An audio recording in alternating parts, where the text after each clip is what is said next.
اس کے اعتبار سے الگ الگ دیے جاتے ہیں۔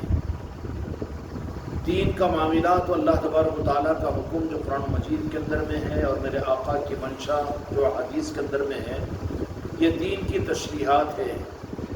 لیکن ہر بندے کے ساتھ اللہ تبارک و تعالیٰ نے ہر بندے کو اور اپنے محبوب کا امتی کو بنایا، ان کے لیے اللہ اور اس کے محبوب کی منشا علیحدہ علیحدہ ہوتی ہے۔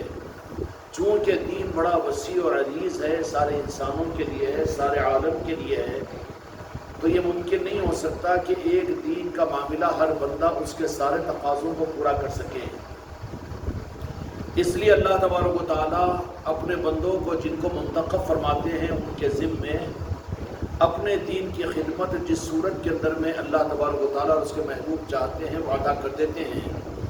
اور ان کے لیے ان کا مقصد صرف اسی کو سمجھ کر اور نظاموں کی قدر ہوگی نہ قدری نہیں ہوگی، لیکن جس مقصد کے لیے اللہ تبارک و تعالیٰ نے اور اس کی منشا ہو اس کو جب معلوم ہو جائے تو اس کو اپنی زندگی کا مقصد کا مقام دے کر اس کے علاوہ کی ساری چیزوں کی قدر ہوگی۔ لیکن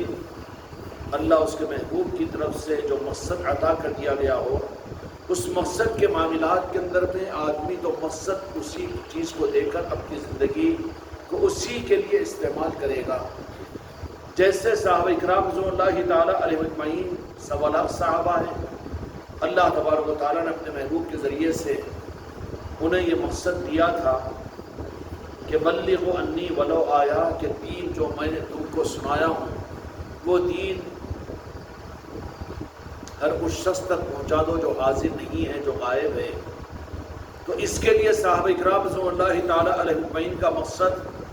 دین کا پہنچانا تھا۔ اب اسی کے ساتھ میں اللہ تبارک و تعالیٰ کا مقصد بعض بندوں کے لیے اور بالخصوص اولیاء کے لیے دین کے پہنچانے کا مقصد کے صورت کے اندر میں یہ ہوتا ہے کہ دین کی روح کا نظام ان کے پاس میں ہوتا ہے، اور دین کی روح کے پہنچانے کا نظام اولیاء کا ہوتا ہے، اور اس کی یہ اسپیشلٹی ہوتی ہے اور خصوصیت ہوتی ہے کہ تمام مل کر وہ کام نہیں کر سکتے اور سب وہ کام نہیں کر سکتے،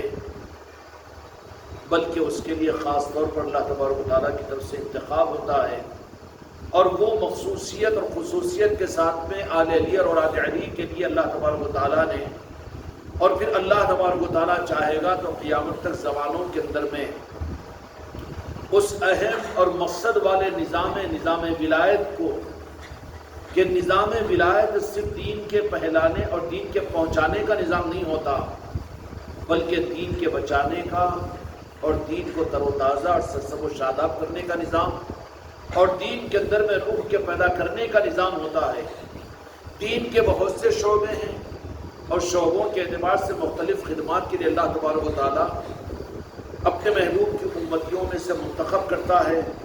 علم بھی ایک خدمت ہے، علماء اس کے لیے، محدثین، مفسرین، مجتہدین اس کے لیے انتخاب کیے جاتے ہیں۔ اسی طریقے سے دین کی تبلیغ کے لیے اور دین کے لیے غلط طاقتوں کو زیر کر کے دین کے حق کو پہنچانے کے لیے جہاد کا نظام بھی ہوتا ہے، اور اسی طریقے سے دین کو نافذ کرنے کے لیے حکومت الہیہ کا نظام بھی ہوتا ہے۔ یہ سب کچھ بھی اللہ کی طرف سے جن بندوں کو جس خدمت کے لیے منتخب کیا گیا ہے، اس لیے صحابہ اکرام رضوان اللہ تعالیٰ علیہ اجمعین کے اندر بھی یہ بات محسوس ہوگی اگر غور کریں گے تو دو جہاں کے مالک میرے آقا نے جن صحابہ اکرام کو جو خدمت دین کے حوالے کر دی تھی، ان کی زندگی سے یہ بات ملتی ہے کہ سارے نظاموں کی قدر، ساری خدمتوں کی قدر کے ساتھ آپس میں وہ الجھتے نہیں تھے اور تقابل نہیں کرتے تھے کہ یہ بڑا اور وہ چھوٹا اور وہ چھوٹی اور یہ بڑی، بلکہ جن کو میرے آقا کی منشا، جن کے لیے جو عطا کر دی گئی، اس خدمت کو قدر کے ساتھ دیکھتے ہوئے اپنے ذمے کے کام کو کیا جاتا ہے، اور اسی سے پھر اتحاد بین المسلمین بھی ہوتا ہے، اور خلفشار اور انتشار سے بھی امت بچتی ہے۔ اور یہ بات جو اللہ تبارک و تعالیٰ نے قرآن مجید کے اندر میں فرمائی، وَاعْتَصِمُوا بِحَبْلِ اللَّهِ جَمِيعًا وَلَا تَفَرَّقُوا، کہ آپس میں انتشار کا شکار مت ہو جاؤ اس آیت کی تصدیق اور اس آیت پر عمل بھی امت سے ہوتا ہے کہ وَتَعَاوَنُوا عَلَى الْبِرِّ وَالتَّقْوَىٰ، کہ تم ہر خیر کے کام کے قدر کرنے والے بنو۔ اس کا مطلب یہ ہے کہ ہر خیر کا کام میں ہی کر سکوں گا اور ہر خیر کا کام میں کروں، ایک آدمی سے سارے خیر کے کام تو مشکل ہوں گے۔ اس لیے اللہ اس کے محبوب کی طرف سے تقسیم ہوتی ہے بندوں کو کہ اللہ تعالیٰ اپنے محبوب کی امت کو اپنے محبوب کے ذریعے سے ان کو خدمات حوالے کرتا ہے کہ تم علم کی خدمت کو سنبھالو، تم جہاد کی خدمت کو سنبھالو، اور تم درس و تدریس کی خدمت کو سنبھالو، اور تم تزکیہ اور سلوک کی خدمت کو سنبھالو، اور تمہارے ذمے یہ ہوگا، تمہارے ذمے یہ ہوگا۔ تو اس مناسبت کے ساتھ میں ان ساری خدمات کو قدر کی نگاہ سے اور خیر کی نگاہ سے آدمی دیکھے گا جو اچھا آدمی ہوگا۔ باقی رہا یہ کہ ہر دل عزیز بننے کے چکر میں نہیں ہوگا کہ ہر اچھے کام کو میں بھی کروں اور ہر اچھے کام کے لیے میں بھی چلے جاؤں۔ ہر اچھے کام کی قدر کرے گا یہ، اور قدر کی نگاہ سے دیکھے گا، اور اس کا خیر خواہ ہوگا، اور اس کے خیر خواہی کی اللہ تعالیٰ کی بارگاہ میں دعائیں بھی کرے گا۔ جیسے اولیاء اکرام کی زندگیوں کے اندر میں بہت کھل کر یہ رخ ملتا ہے کہ میرے آقا جی سلطان الہند خواجہ خواجگان خواجہ غریب نواز ہندوستان کی طرف میں جب تشریف لائے تو اس وقت میں جو تاریخ تھی یہاں کی کہ یہاں کے نظام کو بدلنے کے لیے کسی اسلامی مسلمان بادشاہ کی اور اسلامی کسی طاقت کا کچھ ظاہری طور پر ضرورت بھی تھی، تو جو بادشاہ ہندوستان کو آ کر 7 مرتبہ سے زیادہ نا امید ہو کر واپس ہو گیا، اور واپس ہو کر ایک مقام کے اوپر سو رہا تھا اپنی فوج کے ساتھ میں، تو اس بادشاہ کو سلطان الہند خواجہ خواجگان نے فرمایا کہ نا امیدی کے ساتھ میں تو واپس کیوں ہو رہا ہے؟ روایتیں عجیب لکھی ہے اس کے بارے میں، واقعات تاریخ میں، کہ وہ سو رہا تھا ایک درخت کے سہارے ٹیک لگا کر، تو دیکھا اس نے کہ چونٹی ہے جو جڑ سے اوپر کو چڑھ رہی ہے، گر رہی ہے، چڑھ رہی ہے، گر رہی ہے، چڑھ رہی ہے، گر رہی ہے۔ اس نے 8 مرتبہ گنا کہ وہ چونٹی اوپر درخت پر چڑھنے کی کوشش کر رہی ہے لیکن پھر گر رہی ہے، پھر ہمت نہیں آ رہی ہے۔ اس کے دل میں خیال پیدا ہوا کہ میں 7 مرتبہ تو ہندوستان کو گیا اور وہاں پر حملہ کیا، لیکن میں ناکام نامراد ہو کر واپس آ رہا ہوں، تو پھر اس چونٹی کے ذریعے سے اللہ تعالیٰ کا کوئی عبرت کا سامان ہوگا میرے لیے۔ چنانچہ جیسے ہی اس نے اسی سوچ و فکر کے اندر کیا ہندوستان سے ناکام نامراد ہو کر میں واپس چلے جاؤں، تو جیسے ہی اس کی آنکھ لگی ایک بہت حسین و جمیل بزرگ اس کے بشارت میں اور خواب میں آئے اور آ کر کہا کہ کیوں پریشان ہوتا ہے؟ اس بادشاہ کا مسلم حکمران کا نام میرے ذہن میں نہیں آ رہا ہے۔ کہا کہ جا اب ہم آ گئے ہندوستان کو، نا امید ہونے کی ضرورت نہیں بلکہ ہندوستان کی طرف میں چل، اور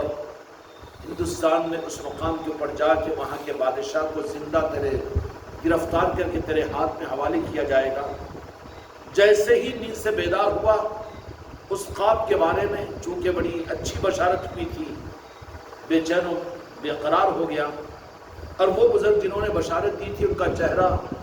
نظروں میں پھرنے لگا، بڑی امید کے ساتھ میں،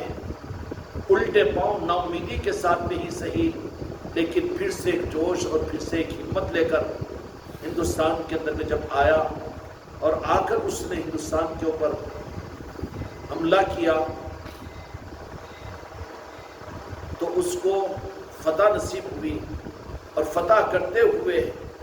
پھر وہ راجستھان کے علاقے میں اجمیر کے اندر میں داخل ہوا۔ ہر علاقہ ایسے محسوس ہو رہا ہے کہ فتح ہوتے چلے جا رہا ہے۔ تو یہاں پر ایک رخ یہ بھی ملتا ہے کہ اللہ تبارک و تعالیٰ اسلامی فتوحات اور اسلامی مملکتوں کی فاتحانہ اور ان کی فتوحات کا دار و مدار مسلم حکمرانوں کی عقل اور ان کے تجربے پر، ان کی طاقت پر نہیں ہے، جن کو اپنی تدبیر پر اور جن ملکوں کو اپنی طاقت پر گھمنڈ ہو اور اللہ کی ذات پر اور اس کے نظام سے ہٹ کر صرف اسباب کے اوپر یقین آ جائے، ان کے ہاتھوں پر اسلامی حکومتیں تو فتح ہوگی، اسلامی حکومتیں تو بنے گی، لیکن اسلام کی فتح نہیں ملے گی۔ اسلامی حکومتوں کی فتح یہ ہے کہ دوسرے ملکوں پر اسلام مسلمان حکمران قبضہ کر لے، یہ اسلامی حکمرانوں کی فتح ہے۔ اور اسلام کی فتح کیا ہے؟ کہ وہ ملک کے لوگ اسلام کو قبول کر لیں، امن و شانتی کے پیغام کو قبول کر لیں،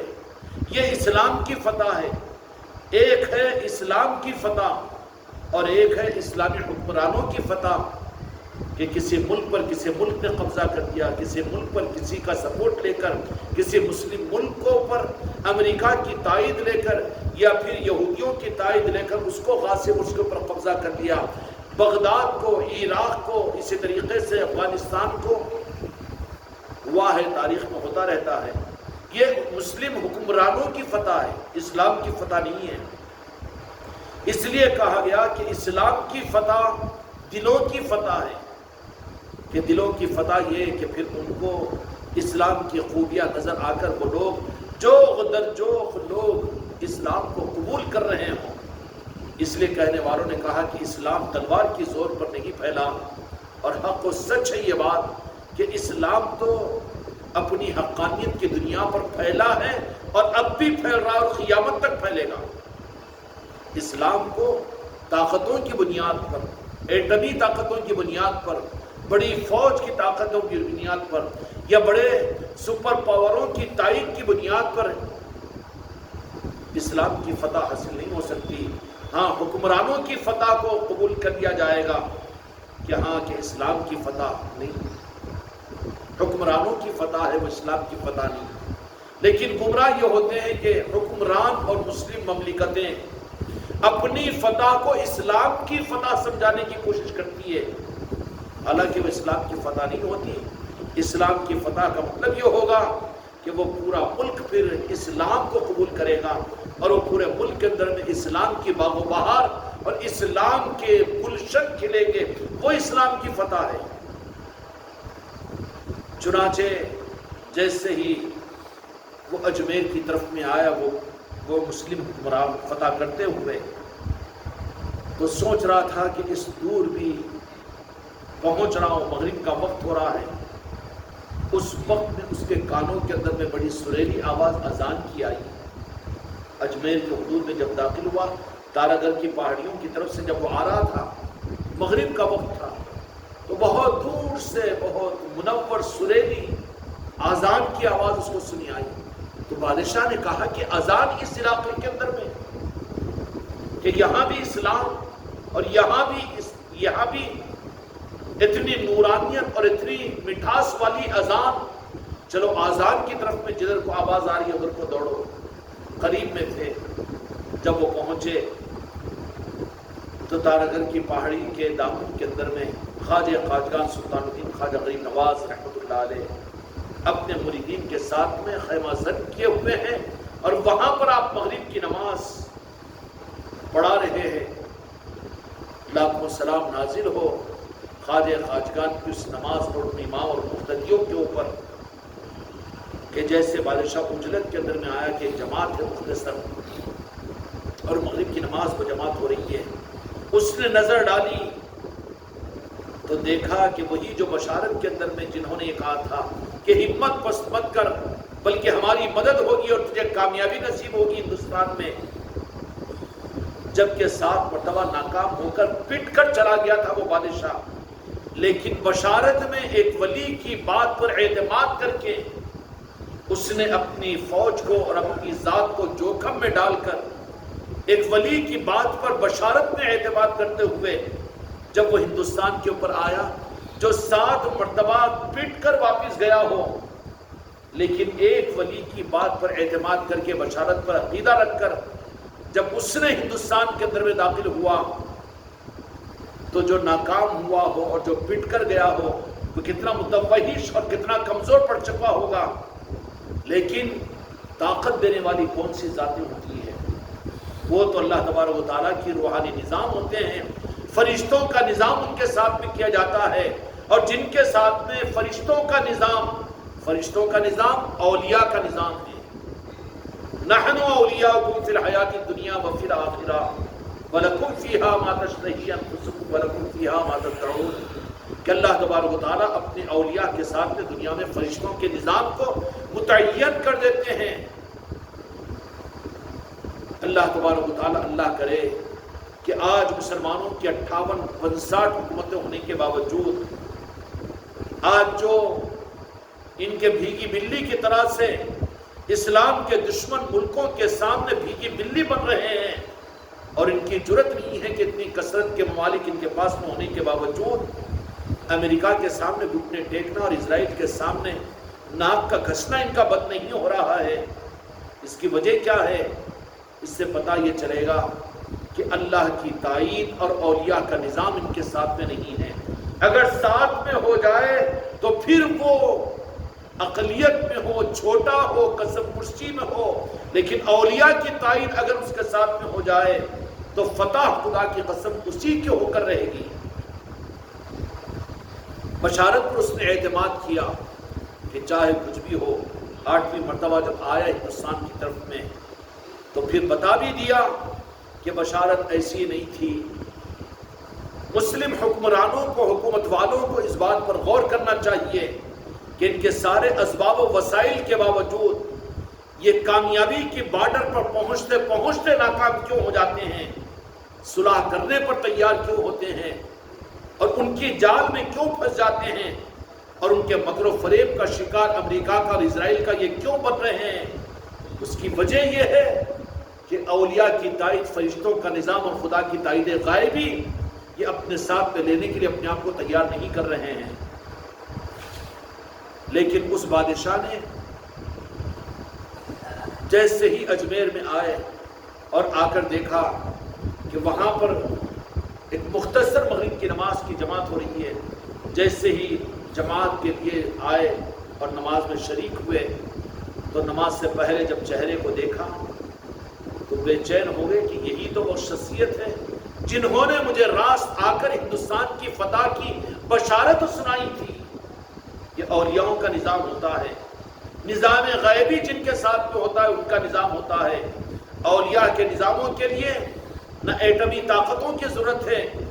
نہ پٹرول و پیٹرولیم کے چشموں کی ضرورت ہے، نہ بڑے بڑے حکومت اور تخت و تاجوں کی ضرورت ہے، نہ کسی ملک کے کسی سپر پاور کے سامنے پیشانی کو گھسنے کی ضرورت ہے۔ اگر وہ اپنا بنا لیں تو پھر ساری دنیا کو ان کے قدموں میں جھکا دیتے ہیں۔ وہ یہ اللہ تعالیٰ کی طرف سے ان کے لیے وہ نظام ہوتا ہے،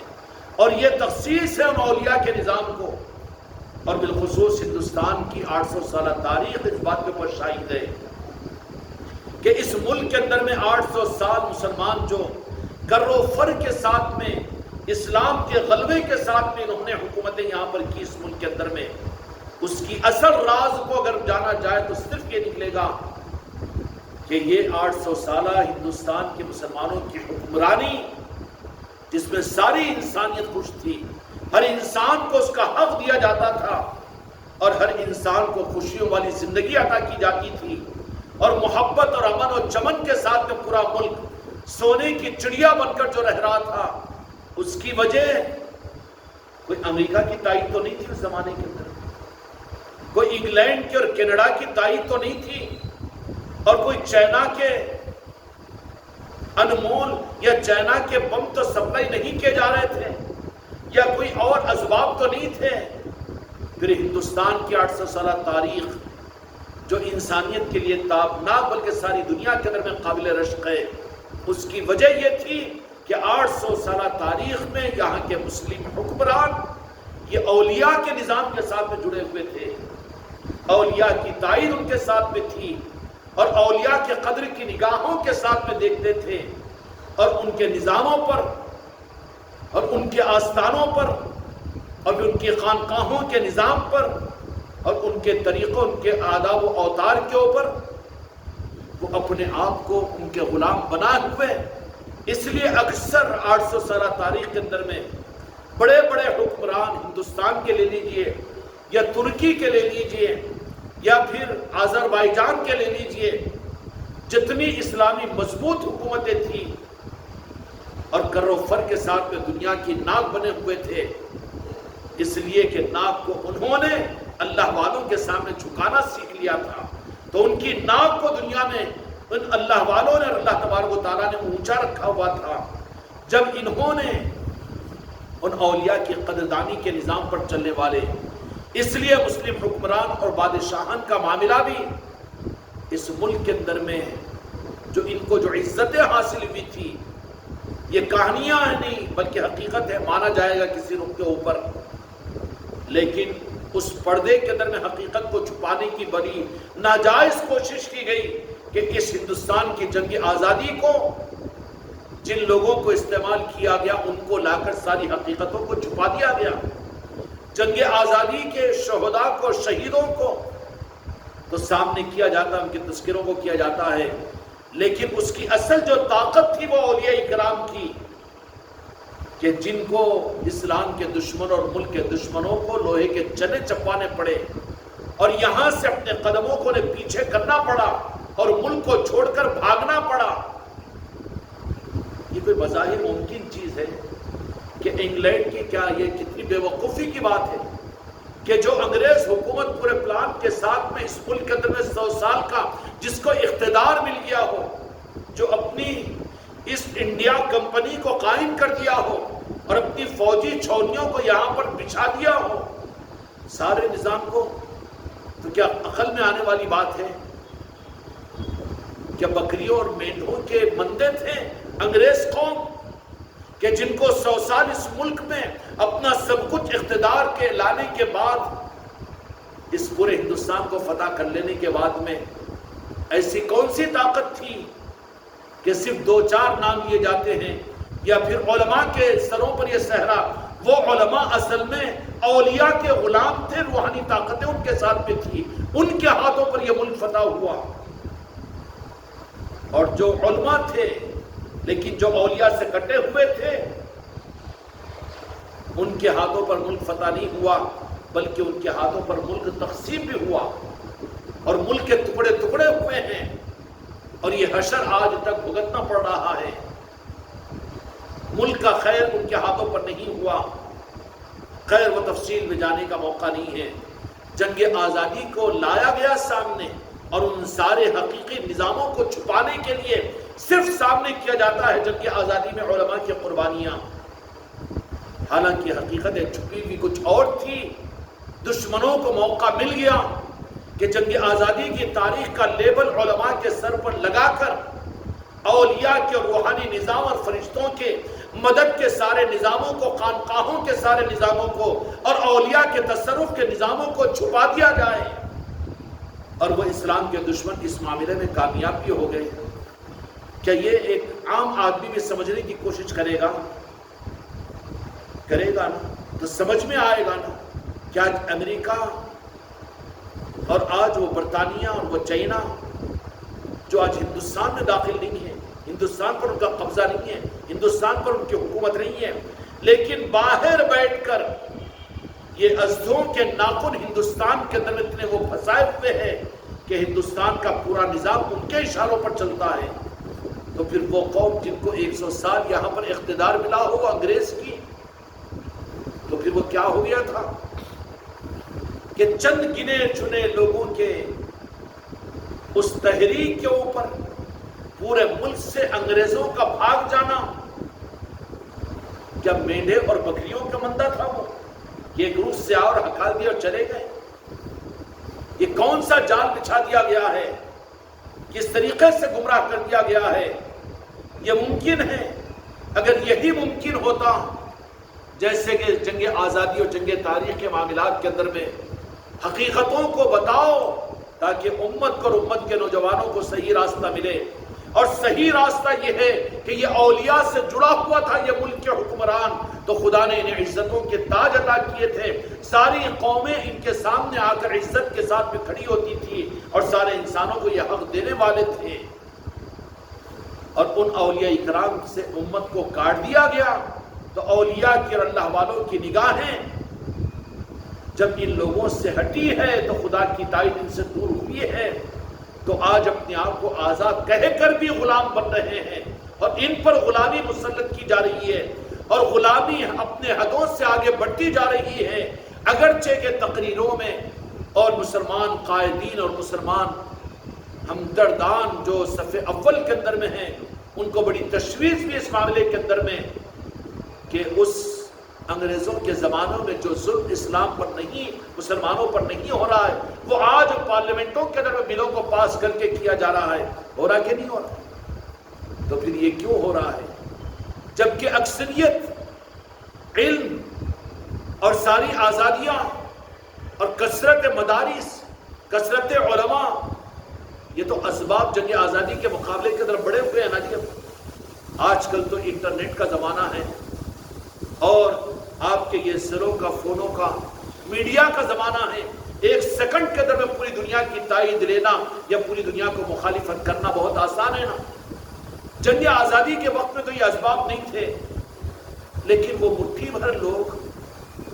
ان انگریزوں کو جو اپنی حکومت کو یہاں پر بنا چکے تھے اور اس ملک کو بہت کچھ انہوں نے دے چکا تھا، اور ان کی ایسٹ انڈیا کمپنیاں اور ان کی فوجی چھاؤنیاں ملک کے طول و عرض کے اندر میں قائم ہو چکی تھی۔ یہ کیسی حقیقت ہے کہ ایک تحریک دلی سے چلے، جلیان والے باغ تک چلے، اور دارالعلوم دیوبند سے چلے، اور دہلی کی جامع مسجد سے چلے، اور پورے ملک سے انگریز پچھلے قدم الٹے قدم نکل کر بھاگ جائے واپس۔ سمجھ میں آئے گی یہ بات؟ حقیقت یہ ہے کہ اس وقت میں بھی یہ چونکہ سلطان الہند کا ملک تھا، اور یہاں پر یہاں کے نظاموں کے اندر میں جب ان کا فیصلہ ہوا، ان کے فیصلے کے نافذ کرنے کے لیے فرشتوں کا نظام، اولیاء کا نظام موافقت کے اندر میں ہوتا ہے۔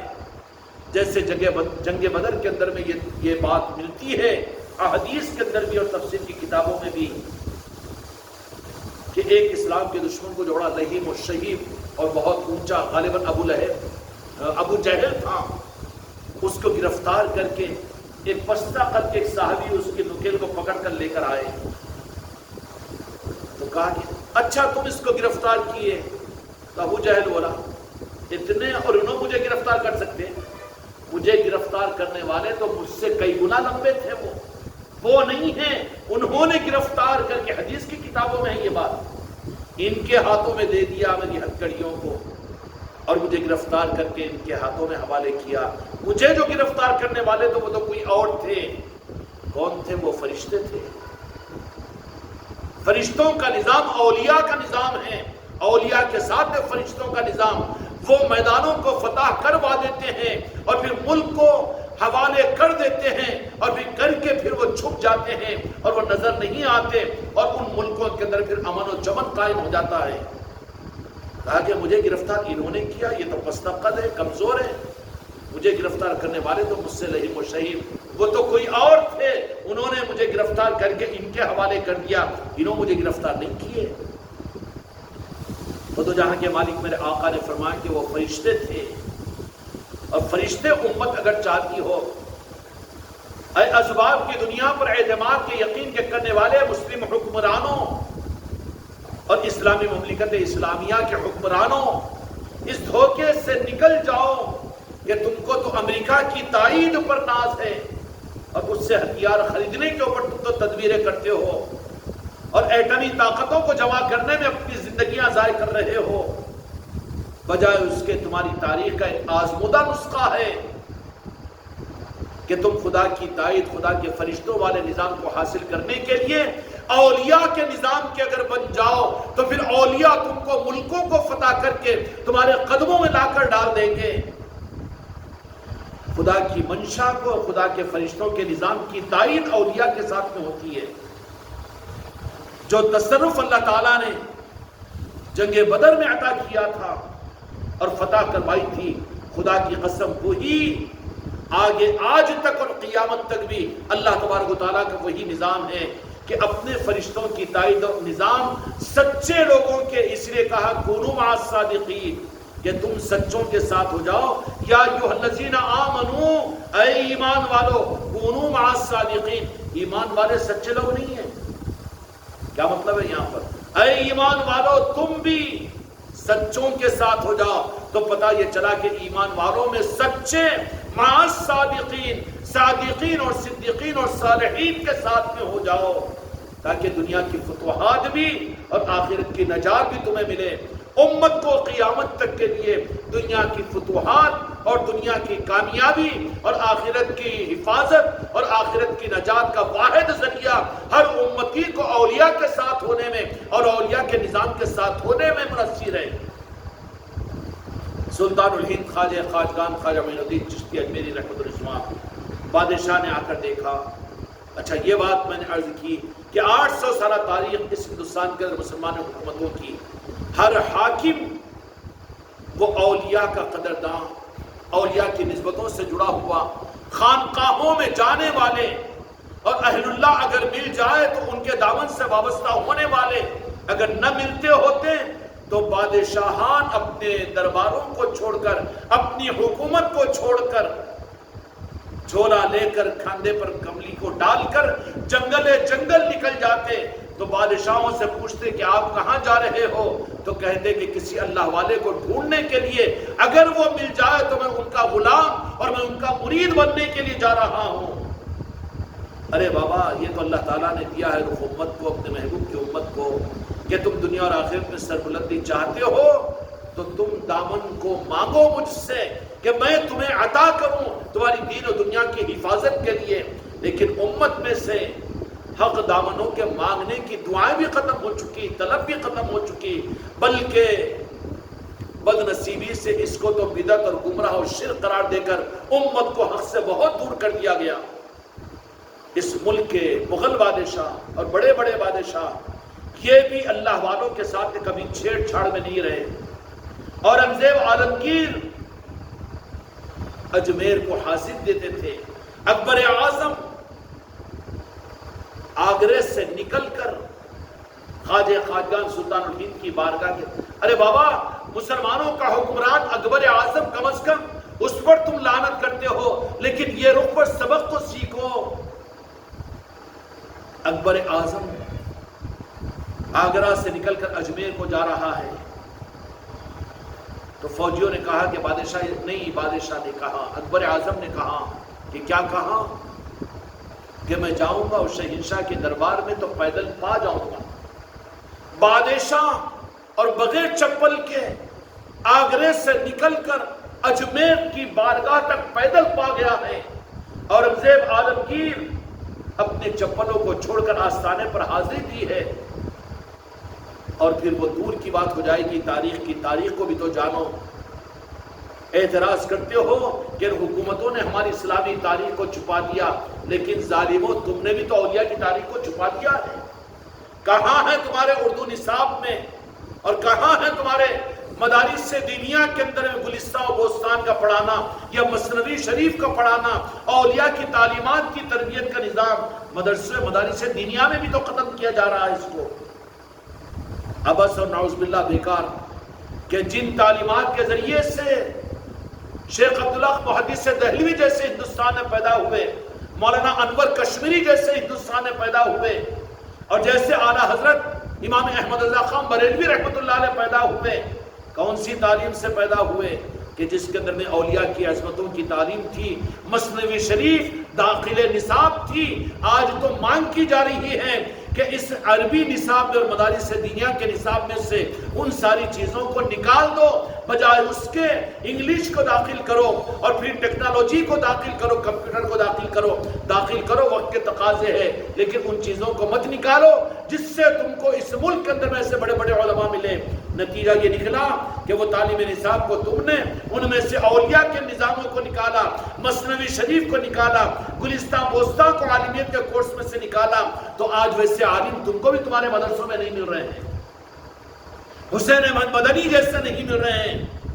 اور جلال الدین بخاری جیسے نہیں مل رہے ہیں۔ کیوں؟ کہ صحیح مال سے صحیح چیز پیدا ہوتی ہے، صحیح مال سے صحیح چیز، جیسے چکی میں جوار ڈالو ویسے ہی تو آٹا نکلے گا۔ وہ تو میں نے وہ تاریخ کو عرض کیا، پچھلی تاریخ کو 700-800 سال کی، لیکن آپ کے حیدرآباد دکن کے اندر بھی میر عثمان علی خان، یہ جو 7 یہاں کے نواب گزرے ہیں، ان کی بھی تاریخ یہ تھی کہ اگر کہیں پر معلوم ہو جاتا کہ کہیں پر خانقاہ اور کوئی اللہ والے ہیں اور کہیں پر اللہ والے ہیں، تو وہ لوگ بالاہتمام وہاں پر ان کی خدمت میں حاضری دینا اپنی سعادت سمجھتے تھے۔ چنانچہ ہمارے زمانے کے قریب، ہمارے عادل آباد کے قریب حضرت تاج الاولیاء ہے، یہ تو مصوب تھے اور جیل خانے میں ڈال دیے گئے تھے،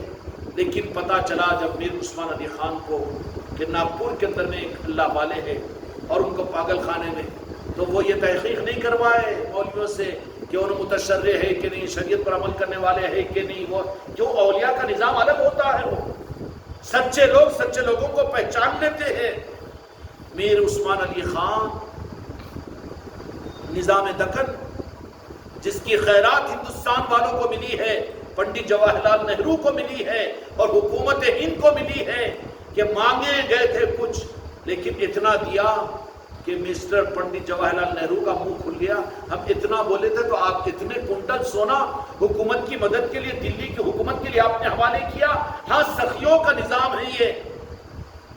وہ مٹھی بھر دینا نہیں جانتے بلکہ وہ تو لینے والے کے ظرف کے اعتبار سے دیتے ہیں۔ جب میر عثمان علی خان کو معلوم ہوا ایک مصوب ہے ناگپور کے اندر میں، کتنے اللہ والے بھی مان رہے اور کتنے اس زمانے کے مولوی بھی حسد و عناد کے اندر میں نہیں، مصوب ہے، انہوں نماز نہیں پڑھتے، وہ نہیں پڑھتے، وہ بھی فتوے ان کو دے رہے تھے۔ لیکن میر عثمان علی خان نے خود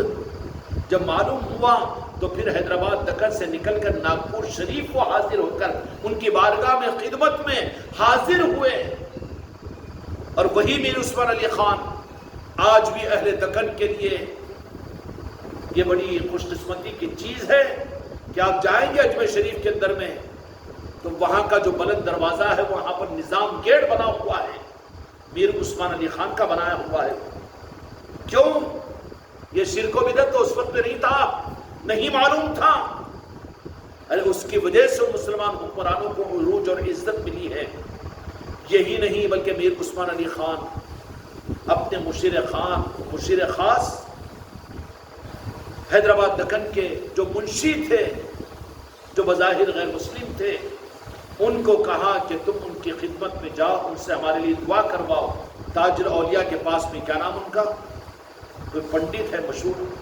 میر عثمان علی خان کے خاص منشی تھے، ان کو بالاہتمام کئی مرتبہ ناگپور شریف کو تاج الاولیاء کی بارگاہ میں اپنے طرف سے قاصد بنا کر بھیجا گیا۔ اولیاء کے پاس میں جاتے تھے، ڈھونڈتے تھے، نہیں ملتے تو تلاش کرتے، کہیں پر مل جاتے۔ ایسے میر محبوب علی خان جو 5ویں نواب ہے، ان کے زمانے میں ہمارے جدی بزرگوں میں شاہ خاموش رحمۃ اللہ علیہ، ان کی آمد ہوئی میرٹھ سے جب آئے وہ، تو پھر خود آگے بڑھ کر استقبال کیا اور کہا کہ حضرت معین الدین شاہ خاموش رحمۃ اللہ علیہ کو کہ آپ کے لیے میں ایک محل بناتا ہوں۔ کہا کہ ہم فقیر محل میں نہیں رہیں گے، ہم تو اپنی جھوپڑی میں رہیں گے۔ کہا کہ نہیں، کم از کم یہ درخواست ہے کہ آپ مکہ مسجد میں تو قیام کریں۔ تو پھر وقت کے بادشاہ کی بات کو مان کر حضرت شاہ خاموش رحمۃ اللہ علیہ نے اپنی زندگی کے چند سال مکہ مسجد کے حجرے میں قیام فرمایا، اہتمام اور احترام کے ساتھ میں۔ میر محبوب علی بادشاہ ان کی خدمت میں حاضر ہوتا اور جمعہ کی نماز حضرت کی بارگاہ میں اور مکہ مسجد کے اندر میں اہتمام حضرت کی صحبت میں پڑھا کرتا تھا۔ یہ بادشاہوں کا معاملہ تھا، اس لیے کہ وہ جانتے تھے کہ تخت و تاج سے نہیں، نہ فوج و طاقت میں ہے، نہ فوج و سپاہ میں ہے، جو بات مرد قلندر کی بارگاہ میں ہے۔ کیونکہ تاریخ سے، اپنی تاریخ سے واقف تھے، جو اپنی تاریخ کو بلا کر خوشامدی کر رہے ہیں امریکہ کی، خوشامدی کر رہے ہیں برطانیہ کی، اور خوشامدی کر رہے ہیں اسرائیل کی۔ جتنی خوشامدی کر رہے ہیں احترام کے خلاف ہوگا، وہ اتنا زیادہ فائدہ حاصل کر رہے ہیں۔ مسلم حکومتوں کو ان سے فائدہ نہیں بلکہ اسلامی حکومتوں سے وہ فائدے کو حاصل کر رہے ہیں۔ اور امریکہ اور آسٹریلیا کب آئیں گے، ان کو عقل اور کب آنکھیں کھلیں گی؟ اللہ تبارک و تعالیٰ اسلامی مملکت کے حکمرانوں کو اللہ تعالیٰ ہوش عطا فرمائے اور ان کو سمجھ عطا فرمائے۔ اگر آج بھی اس نظام حقیقت اور نظام غائبی کو سمجھ کر جس پر ایمان لایا ہو، آمنت باللہ و ملائکتی، ایمان لایا ہم نے اللہ پر اور اللہ کے فرشتوں پر، یعنی نظام غیبی پر اللہ کے فرشتوں کا نظام، نظام غیبی، نظام ولایت ہے۔ اگر اس پر اعتماد کر کے اس نظام کو اپنے ساتھ میں کر لو تو کہاں کا امریکہ اور کہاں کا اسرائیل اور کہاں کا کینیڈا اور کہاں کا کوئی اور کہاں کا چائنا، یہ تو پھر ایسی طاقت مولا علی اس کو عطا کریں گے اور اولیاء ایسی طاقت عطا کریں گے کہ یہ کسی کو سننے والے نہیں ہوں گے، اپنی سنانے والے، اور حاکمیت اور پھر اقتدار اللہ تبارک و تعالیٰ ان کے حوالے کرے گا۔ وہ ہوگی اسلام کی فتح۔ مسلمانوں کی فتح کو لوگ اسلام کی فتح کہہ رہے، صحیح نہیں ہے۔ وہ بادشاہ آیا اور خواجہ خواجگان کی اس بشارت کے اوپر دیکھ کر فوراً جیسے نماز پڑھی، اپنی پوری نماز ہونے کے بعد میں آ کے دھڑام سے قدموں میں گر گیا، کہا کہ بیٹا اٹھ جا، کیوں کہ حکومت کے لیے تیرا سجدہ شکر، سجدہ نہیں ہے قدم بوسی ہے سرکار۔ تو کہا کہ اٹھ جا، ہم نے وعدہ کیا تھا حکومت تیرے حوالے کر دی، مگر عدل کے ساتھ میں کسی انسان پر زیادتی نہیں ہونا، ہر انسان کے ساتھ میں محبت میں اس کو حق دینا اور کسی کے ساتھ میں نفرت نہیں کرنا۔ خواجہ خواجگان نے اس بادشاہ کو نصیحتیں کی اور پھر ملک کو کیسے حوالے کیا کہ پرتھوی راج پتھورا کی حکومت، جو ان مرہٹوں کی حکومت تھی، وہ کس طریقے سے حوالے کیا کہ زندہ گرفتار کر کے ان کے پاس سے بھیج دیا گیا۔ تو اصل حکومت اللہ والوں کی ہے نا، وہ جن کو چاہے عطا کرے۔ آج بھی بھیک مانگ لو ہندوستان کے علماء اور قائدین اور مشاہدین، توبہ کر کے غریب نواز کی چوکھٹ پر چلے جاؤ تو ہو سکتا ہے کہ تمہارے لیے فتح کا دروازہ کھل جائے اور کامیابی کا بغل بچ جائے۔ اگر ان کو چھوڑ کر، اولیاء کو چھوڑ کر، اللہ کے فرشتوں کے نظام کو چھوڑ کر تم کامیابیاں ڈھونڈتے رہو تو پارلیمنٹوں کے اندر میں ٹھوکر کھاؤ گے، اسمبلیوں کے اندر میں ٹھوکر کھاؤ گے، اور ٹھوکریں کھانا، ذلیل ہونا ہی تمہاری تقدیر بن جائے گی۔ اللہ تبارک و تعالیٰ اس حق کے سمجھنے کی توفیق عطا فرمائے، اس حق کو عالم انسانیت تک اور عالم اسلام تک پہنچانے کا ایک ذمہ داری ہماری ہم خانقاہ محمدیہ ڈیری نصرتی والوں کی ہے۔ اس لیے ہم اعلان ببانگ دہل سارے عالم اسلام سے اس بات کی درخواست کرتے ہیں کہ اپنی ذلت اور رسوائیوں سے اپنے آپ کو بچانے کے لیے اللہ اس کے نظام غیبی کو سمجھ کر اس کے تابع اپنے آپ کو موافقت میں کر لو، تو پھر تمہارے لیے کامیابی اور ترقی اور اسلام کی سربلندی تمہارے ہاتھوں پر ہونے سے کوئی دنیا میں روک نہیں سکے گا۔ اللہ تبارک و تعالیٰ ان تعلیمات کو سمجھنے کی توفیق عطا فرمائے۔ بحق لا الہ الا اللہ محمد